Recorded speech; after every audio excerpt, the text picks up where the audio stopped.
Admiral Jake Morrison stared at the massive holographic display floating above his desk. The blue glow cast strange shadows across his weathered face as he read the message for the 10th time. Each word felt like ice in his veins. The alien ship had appeared 3 hours ago, materializing just beyond Earth's moon without any warning.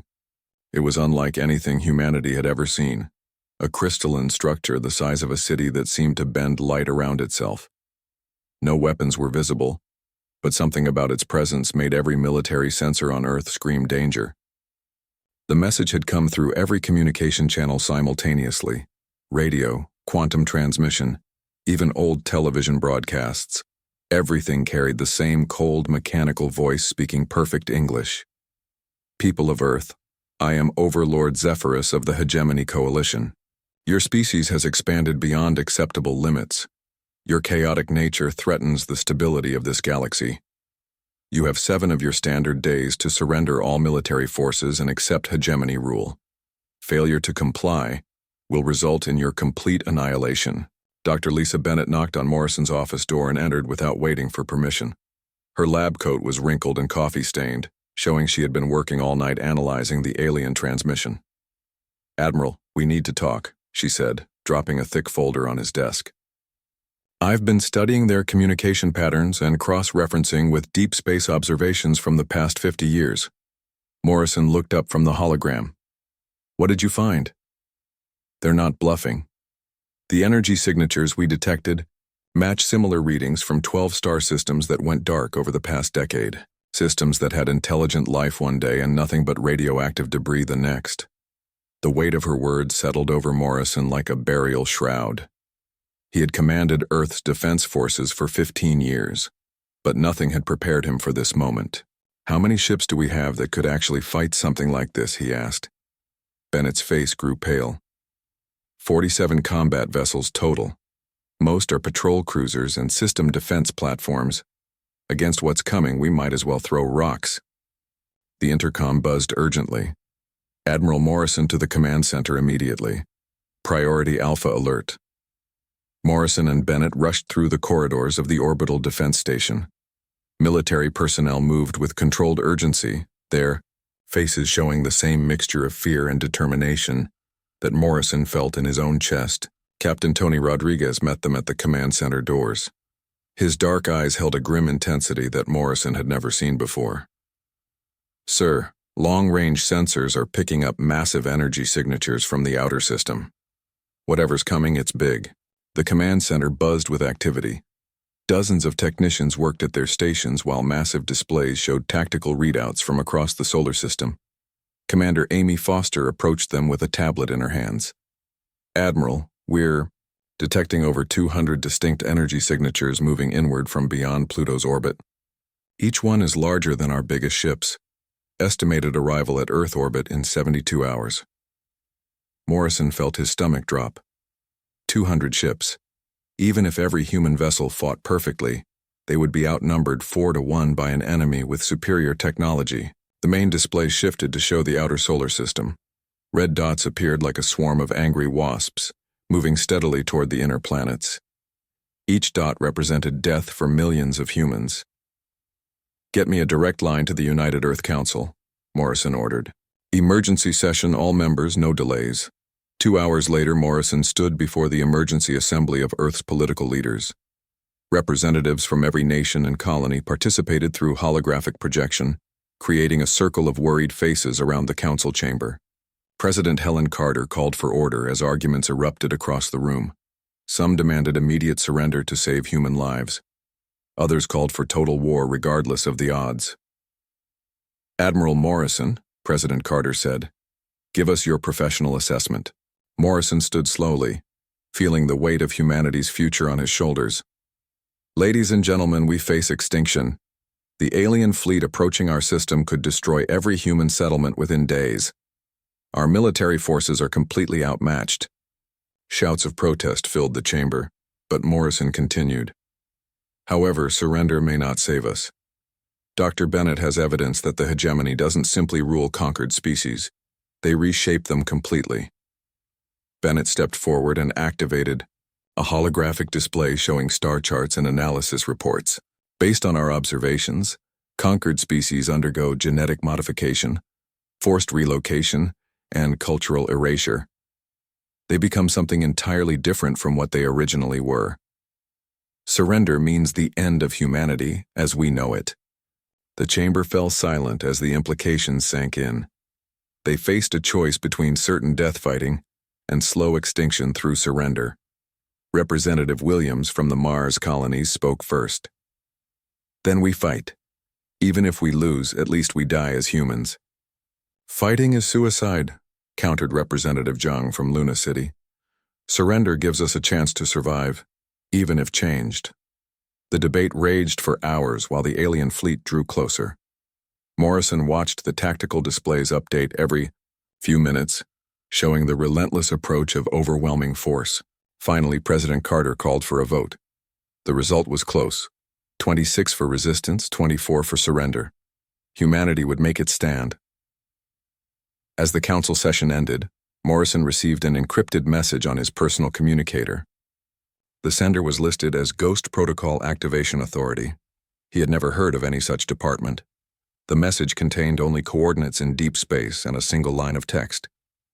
Black Armada awaits orders. Admiral Williams sends her regards. Morrison stared at the message in confusion. Admiral Kate Williams had died in a ship accident 20 years ago. He had attended her funeral personally. Captain Rodriguez appeared at his elbow. Sir, we're receiving similar messages across the fleet.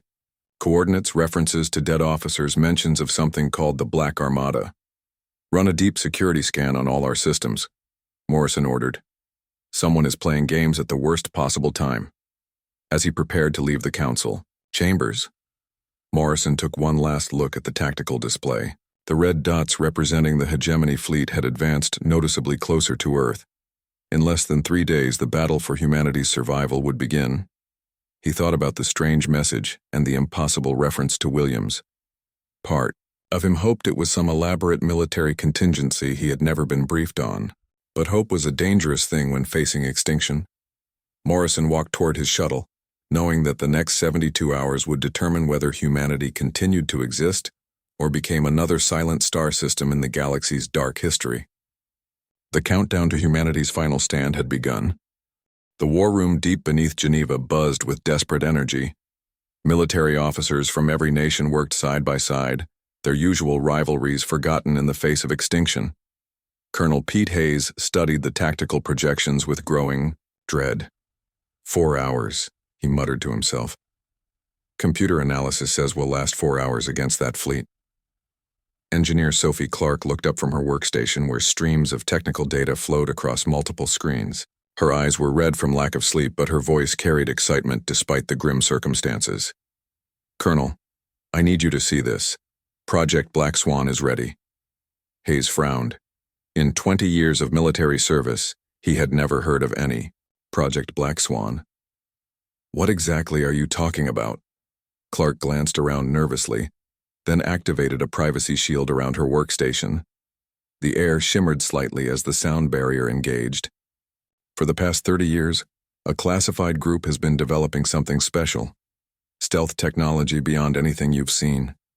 Ships that can phase in and out of normal space. Weapons that disrupt reality itself. She pulled up holographic schematics of vessels unlike anything in the official fleet registry. The designs looked almost ghostly, with hull configurations that seemed to bend light around them. These aren't theories, Clark continued. We have working prototypes. The technology was inspired by studying quantum mechanics and human guerrilla warfare tactics. The idea was to create ships that could strike from impossible angles and disappear before the enemy could respond. Hayes studied the designs with growing amazement. How many of these ghost ships exist? That's classified above my level, but the activation codes suggest more than anyone expects. Across the room, Captain Ryan Bell suited up for what everyone assumed would be a suicide mission. His experimental fighter was equipped with the latest stealth systems and quantum disruption weapons. If Project Black Swan technology worked, his small squadron might actually damage the alien fleet.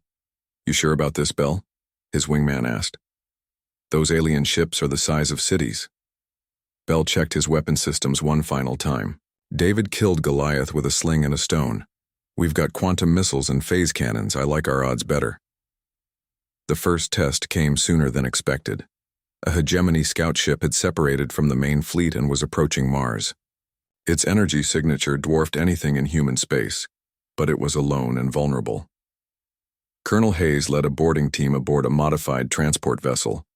They had studied the limited intelligence available about hegemony technology and prepared for an enemy that relied on overwhelming superiority rather than close combat experience. The alien ship was a nightmare of crystalline corridors and pulsing energy conduits. The boarding team moved carefully through passages designed for beings twice human size. Strange symbols glowed along the walls, and the air itself seemed to hum with power. "Movement ahead," whispered Sergeant Miller, raising his plasma rifle. The first alien they encountered was 8 feet tall with a crystalline body that reflected their lights like a living prism.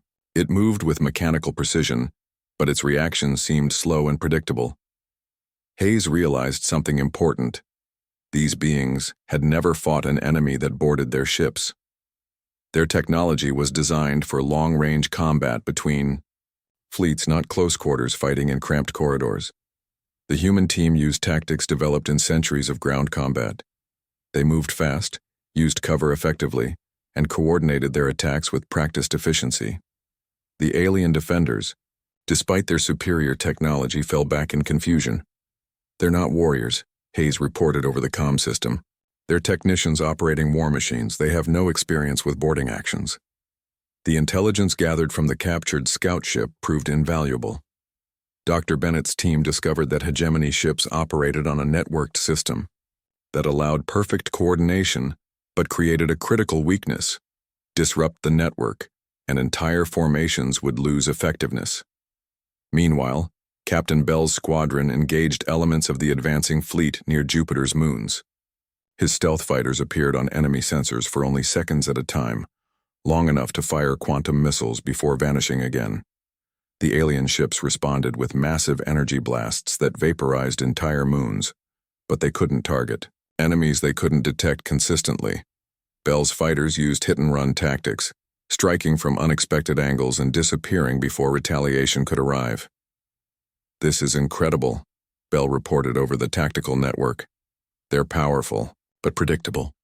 Every response follows the same pattern. They have no experience fighting an enemy that doesn't play by their rules." The outer colonies fought desperately as the main alien fleet approached.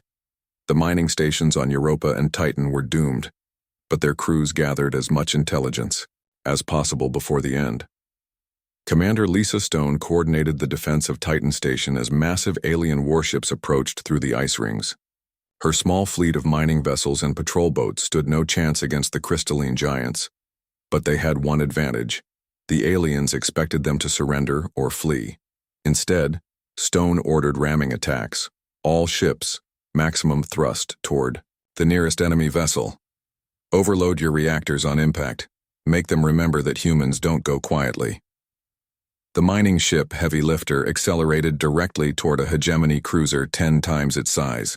Captain Davis armed every explosive charge on his vessel and spoke calmly into the comm system. "Tell Earth we gave them hell out here. Tell them humans don't kneel." The explosion when Heavy Lifter impacted the alien cruiser created a brief new star in Saturn's rings. The hegemony ship survived, but its perfect crystalline hull showed cracks and damage. For the first time, the aliens faced an enemy willing to die just to hurt them. Similar scenes played out across the outer system as human defenders turned every weapon, every ship, and every life into tools of resistance. The aliens won every battle, but each victory cost them something they had never lost before: the certainty that their enemies would behave rationally.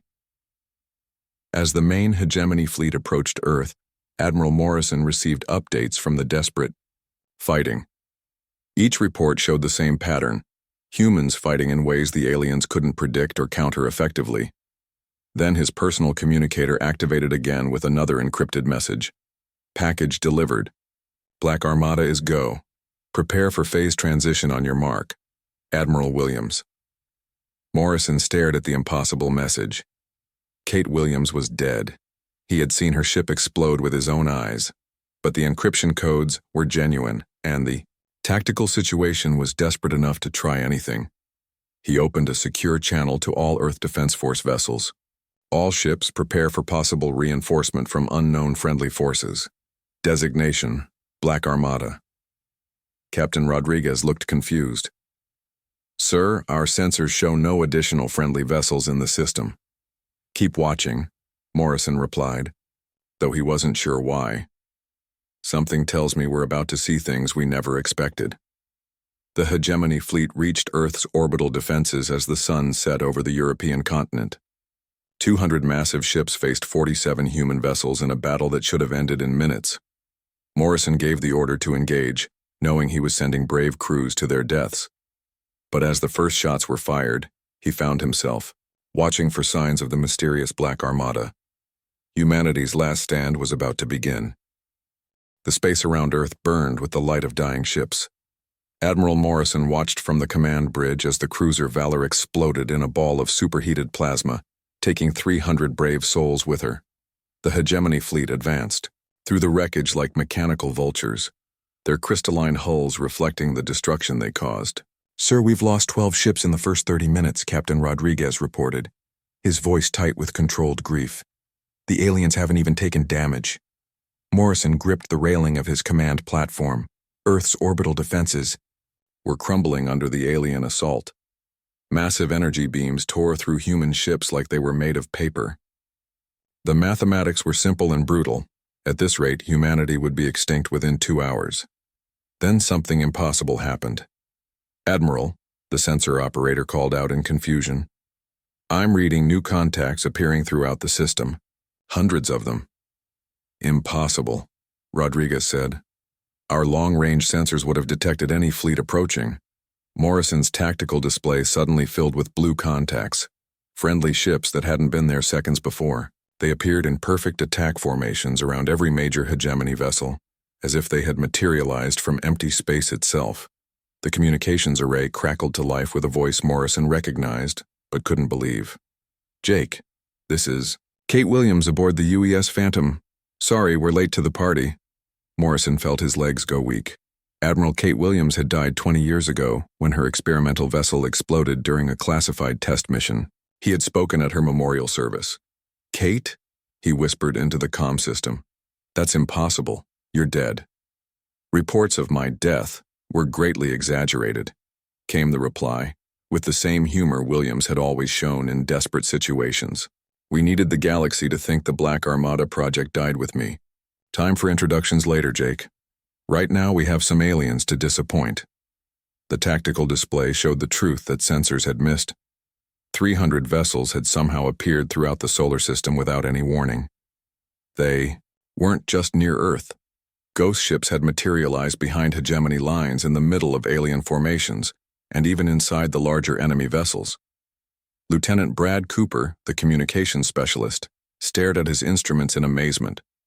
Sir, these ships are using stealth technology decades ahead of anything we have. They can phase in and out of normal space-time.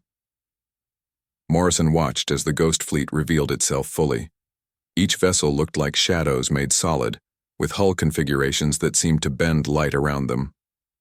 They moved through space in ways that violated physics, appearing and disappearing like deadly mirages. The hegemony fleet, which had been advancing with mechanical precision, suddenly found itself under attack from every direction simultaneously. Energy blasts that should have vaporized the ghost ships passed harmlessly through hulls that weren't entirely in normal space. Dr. Alex Turner, the theoretical physicist who had worked on quantum warfare projects, appeared on Morrison's screen from one of the ghost ships. Admiral, the quantum disruption weapons are working perfectly. We're not just shooting at their ships, we're phasing portions of their vessels out of reality. Watch this. On the main display, Morrison saw a ghost ship fire what looked like a normal energy beam at a massive hegemony cruiser. But instead of exploding, part of the alien vessel simply disappeared, leaving a perfectly smooth void where the forward section used to be. The remaining portion of the cruiser twisted and buckled as structural forces tore it apart.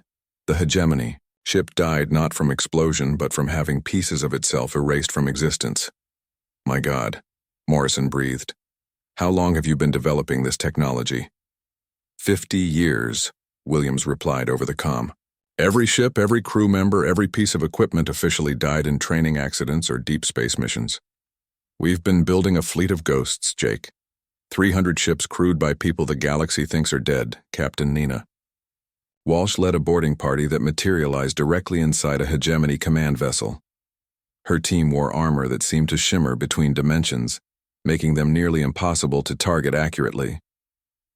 The alien crew responded with typical hegemony, precision, following established protocols for dealing with boarders, but their protocols assumed enemies would follow the normal rules of physics and tactics. Instead, Walsh's Marines phased through bulkheads, appeared behind enemy positions, and used weapons that fired projectiles from parallel dimensions.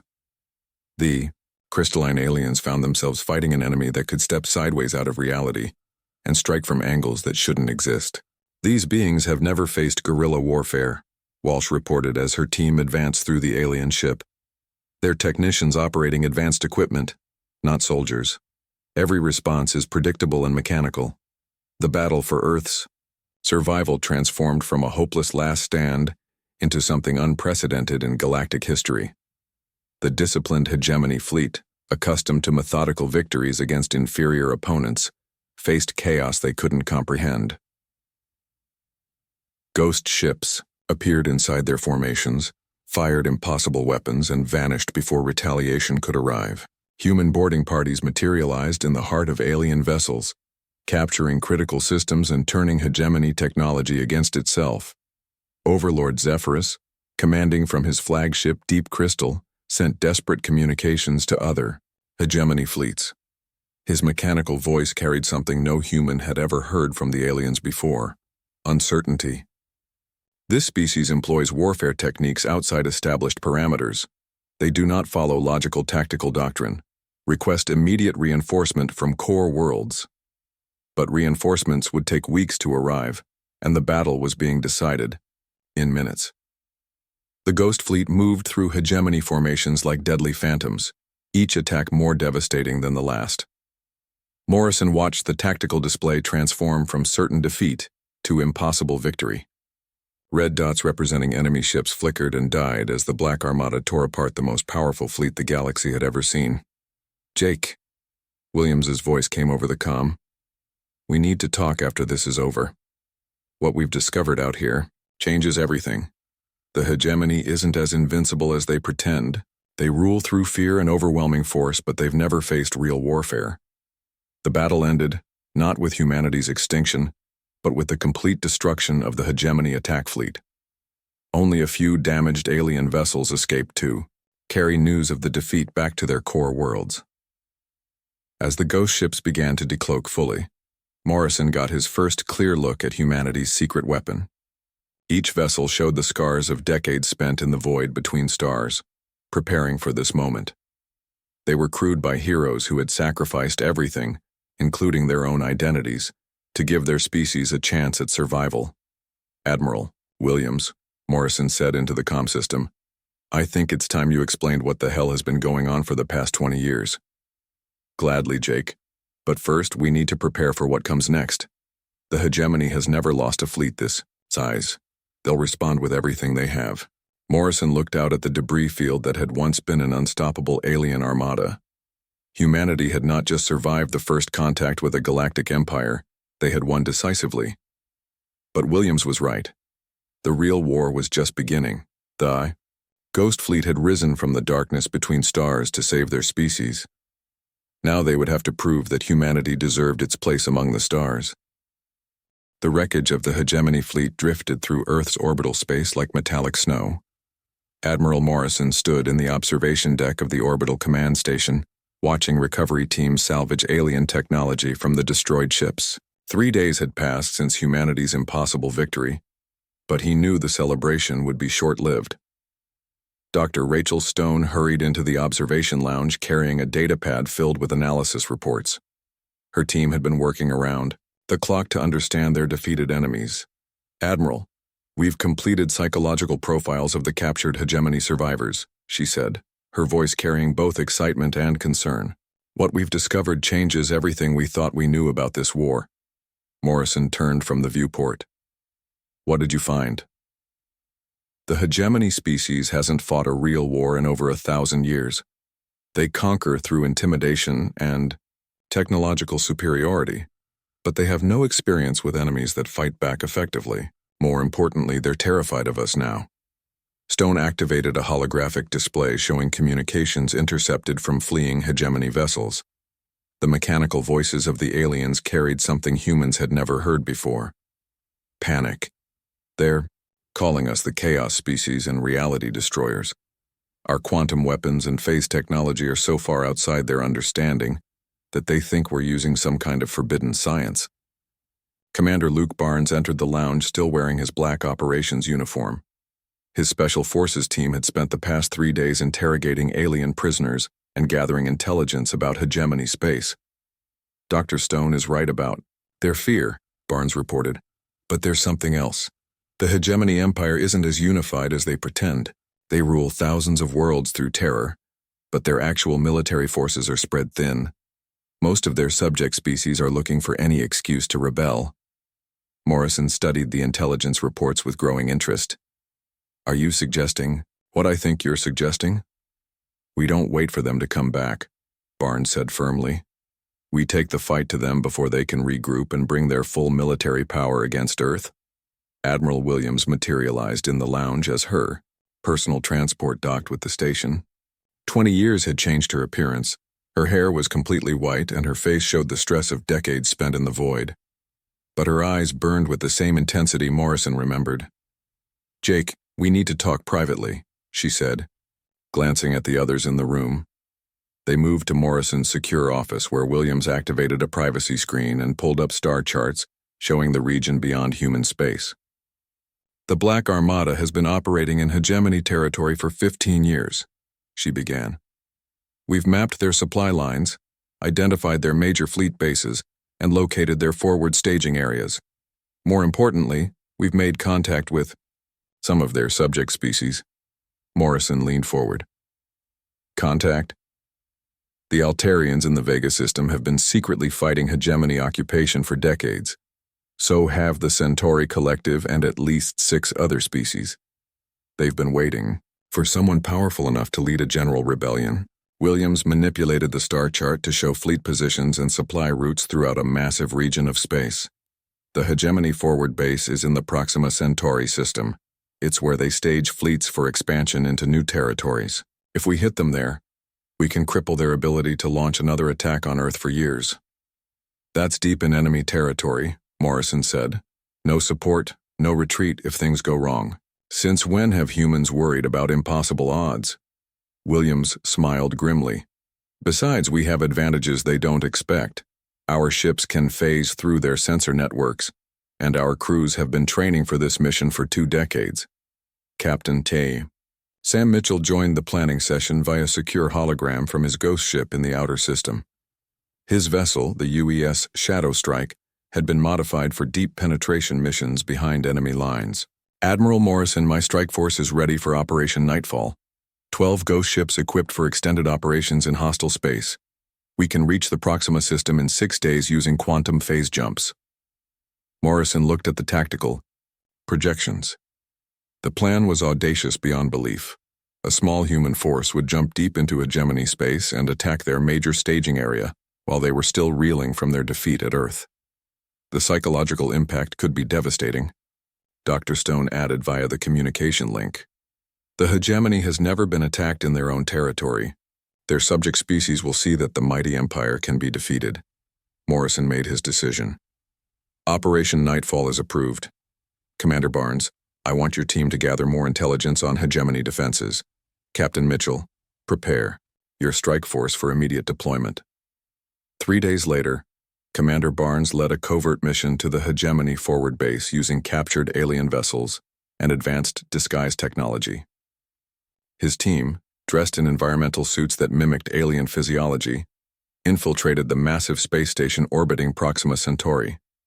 The base was even larger than intelligence had suggested, a crystalline city in space that housed the administrative and military apparatus for an entire sector of the hegemony empire. Thousands of alien ships came and went, carrying supplies and reinforcements throughout their territory. But Barnes discovered something unexpected. The base's defenses were designed to repel attacks from outside the system, not from enemies who could appear anywhere without warning. More importantly, the facility's command structure relied entirely on the assumption that no inferior species would dare attack a hegemony installation. "This is Barnes to Strike Command," he whispered into his encrypted communicator while hiding in a maintenance shaft deep within the alien station. "Their defenses are focused outward. They have no internal security protocols for dealing with infiltrators.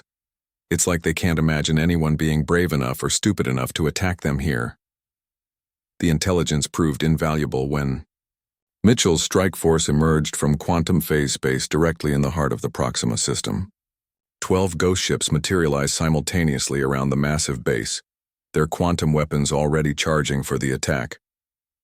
The hegemony response was exactly what Dr. Stone had predicted: confusion and panic. Alarm signals filled the communication channels as alien commanders tried to understand how human ships had appeared in the most secure system in their empire. "All vessels target the command centers and communication arrays," Mitchell ordered. "Make them deaf and blind before they can coordinate a response." The ghost ships moved through the alien formations like deadly dancers, their phase technology allowing them to appear and disappear at will. Quantum disruption weapons tore apart crystalline hulls and erased entire sections of enemy vessels from reality. But this time, the humans weren't just destroying ships, they were sending a message. Each attack was precisely calculated to cause maximum psychological impact while minimizing the strategic value of the targets. The goal wasn't conquest, but demonstration. The battle lasted only 4 hours, but its effects would ripple throughout hegemony space for years. The most secure base in their empire had been attacked and partially destroyed by an enemy they had dismissed as primitive savages. As Mitchell's strike force prepared to phase back to Earth, they broadcast a message throughout the Proxima system, in dozens of languages spoken by hegemony subject species. "This is Captain Mitchell of the Human Space Force. The hegemony told you they were invincible. Today we proved they were wrong. Rise up, fight for your freedom. The galaxy belongs to all of us, not just those with the biggest ships." The message spread through subspace communication networks faster than the hegemony could suppress it. Within days, reports reached Earth of uprisings on 17 different worlds. The empire that had ruled through fear for millennia suddenly faced rebellions across multiple sectors. Admiral Morrison received the news with mixed feelings of triumph and concern. Humanity had struck a devastating blow against their enemies, but they had also escalated a conflict that could consume the entire galaxy. "Admiral Williams," he said during their secure communication session, "I hope we know what we're doing. We've just declared war on the most powerful empire in known space." "Jake, we declared war the moment we refused to kneel," Williams replied. "The only question now is whether we win it or die fighting, and humans have never been very good at dying quietly." As reports continued to arrive from across hegemony space, Morrison realized that humanity had done something unprecedented in galactic history. They hadn't just defeated a superior enemy, they had inspired others to believe that freedom was possible. The real war was just beginning, but for the first time since the aliens arrived, Morrison believed humanity might actually win. The emergency session of the Hegemony High Command convened in the crystal spires of their core world. For the first time in 1,000 years, the ruling council faced a crisis that threatened their very existence. Reports flooded in from across their empire. 17 worlds in open rebellion, supply lines disrupted, and their most secure base attacked by the impossible humans. Overlord Zephyrus, his crystalline body showing stress fractures from recent battles, addressed the assembly with growing desperation. "The human infestation has spread beyond acceptable parameters. Their chaos weapons and reality disruption technology pose a direct threat to galactic stability. I request authorization to deploy the Grand Fleet for complete species termination." The High Command voted unanimously. 1,000 ships, the largest fleet ever assembled in galactic history, began moving toward human space. Their mission was simple: the total extinction of humanity and every world that had aided them. On Earth, Admiral Morrison stood in the same observation deck where he had watched the first alien fleet approach months ago. But now, instead of 47 human ships. He commanded the combined forces of humanity's regular fleet and the mysterious Black Armada. Dr. Bennett rushed into the command center carrying the latest intelligence reports from deep space monitoring stations. Admiral, our long-range sensors are detecting massive energy signatures from the hegemony core worlds. Over 1,000 ships are moving toward our territory. Morrison had expected this response. The aliens couldn't allow humanity's rebellion to inspire others throughout their empire. This would be the final battle. Winner takes all. Dr. Bennett, is our psychological warfare campaign ready? Yes, sir. We've been broadcasting across all hegemony communication frequencies for weeks. Our message is simple. The mighty empire fears a single species so much that they need 1,000 ships to fight us. Their subject races are getting the message. Admiral Williams materialized via hologram from her flagship deep in space between Sol and Alpha Centauri. The Ghost Fleet had been preparing for this moment since the war began. Jake, the Grand Fleet, is advancing in perfect formation, exactly as we predicted. They're confident that overwhelming numbers will crush our rebellion once and for all. What's our tactical situation? Morrison asked. Williams smiled with the same fierce expression he remembered from their academy days. We have 300 ghost ships, 50 regular fleet vessels, and something they've never encountered before, a battle space that we can reshape at will. Captain Nina Walsh, now commanding an entire squadron of ghost ships, appeared on the tactical display from her position at the edge of the solar system. Admiral, we've completed preparations for Operation Reality Storm. The entire region between here and Alpha Centauri has been seeded with quantum field generators. When the enemy fleet arrives, we can phase the entire battlefield into quantum flux. Morrison studied the tactical projections with amazement. Human engineers had spent months preparing the most complex military operation in history. They wouldn't just fight the Grand Fleet, they would change the fundamental rules of spacetime in the battle zone. The final confrontation began as the hegemony Grand Fleet emerged from hyperspace in perfect formation. 1,000 crystalline ships arranged in geometric patterns that had never known defeat. Their commander, Grand Admiral Nexus, broadcast his ultimatum across all frequencies. Humans of Earth, you face the combined might of galactic civilization. Surrender immediately or face complete annihilation.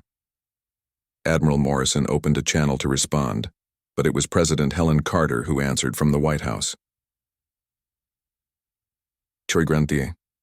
Admiral Nexus, this is President Carter of Earth. Humanity has an answer for your ultimatum. She paused dramatically. Go to hell. The battle began instantly. The Grand Fleet launched a coordinated barrage that should have vaporized every human ship within minutes. Energy beams powerful enough to crack planets filled the space around Earth with deadly light. But the beams passed harmlessly through empty space. The human fleet had vanished. Phase transition complete, Williams reported from somewhere in quantum flux. All ghost ships operating in multi-dimensional space, beginning Reality Storm protocol. What happened next broke every rule of conventional warfare. The Ghost Fleet didn't attack from one direction or even several directions. They attacked from every possible direction simultaneously, including some that existed outside normal space-time. Human ships appeared inside hegemony vessels, fired quantum weapons that erased sections of reality, then disappeared before retaliation could arrive. The disciplined alien formations dissolved into chaos as they faced enemies that struck from angles that shouldn't exist. Commander Barnes led Marine boarding parties that materialized directly in the command centers of enemy flagships. Using armor that could phase between dimensions and weapons that fired from parallel realities, his teams captured critical systems throughout the Grand Fleet.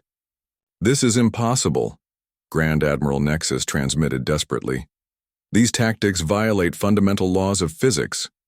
Physics are more flexible than you think, Admiral Morrison replied as his command ship phased into normal space directly beside the alien flagship. Humans have always been good at breaking rules. The climax came when Morrison, aboard a heavily damaged vessel, engaged Overlord Zephyrus in direct combat. Not physical battle, but a contest of wills transmitted through quantum communication networks. The alien commander, witnessing his invincible fleet being torn apart by impossible tactics, experienced something his species had forgotten in millennia of easy conquest: respect for an enemy. "You fight with honor despite your chaos," Zephyrus transmitted. "Your species refuses to follow logical behavior patterns. How do we defeat an enemy that grows stronger when cornered?" "You don't defeat us," Morrison replied. "You learn to live with us as equals, or you keep fighting until your empire collapses. The choice is yours." The battle ended not with humanity's extinction, but with the withdrawal of the shattered Grand Fleet. Half of their ships destroyed, their formations broken, and their confidence shattered. The surviving hegemony vessels retreated toward their core worlds. But the real victory wasn't military. It was the message that spread across the galaxy faster than the news of defeat. Humanity had faced the mightiest fleet in galactic history, and won through courage, creativity, and absolute refusal to surrender. Within days, rebellions erupted on dozens of worlds throughout hegemony space. Species that had been enslaved for centuries rose up against their oppressors, inspired by humanity's example. The galaxy would never be the same. President Carter received the formal diplomatic message 3 weeks after the battle. Overlord Zephyrus, speaking for what remained of the hegemony high command, officially recognized Earth's sovereignty and requested negotiations for peaceful coexistence. The war was over, but humanity's real victory was just beginning. Admiral Morrison stood in his office looking out at the stars with new understanding. Earth's children had not just won their freedom, they had lit a fire of liberation that was spreading across the galaxy. Admiral Williams joined him at the viewport, her ghost fleet now declassified and integrated into Earth's official military structure. "What happens now, Jake?" she asked. Morrison smiled as reports continued to arrive from across known space. 17 worlds had declared independence. The Altarian Republic was forming a defense alliance with other liberated species. The Centauri Collective was sharing technology with human colonies. "Now we do what humans have always done best, Kate. We help others find their freedom, and we explore new possibilities among the stars." The galaxy had learned an important lesson. When an empire demands that free people kneel, sometimes those people answer with something the oppressors never expected: the absolute refusal to be conquered, and the will to inspire others to rise up and join the fight. Humanity had not just survived first contact with a galactic empire, they had changed the course of galactic history forever. The age of the hegemony was ending. The age of freedom among the stars had begun.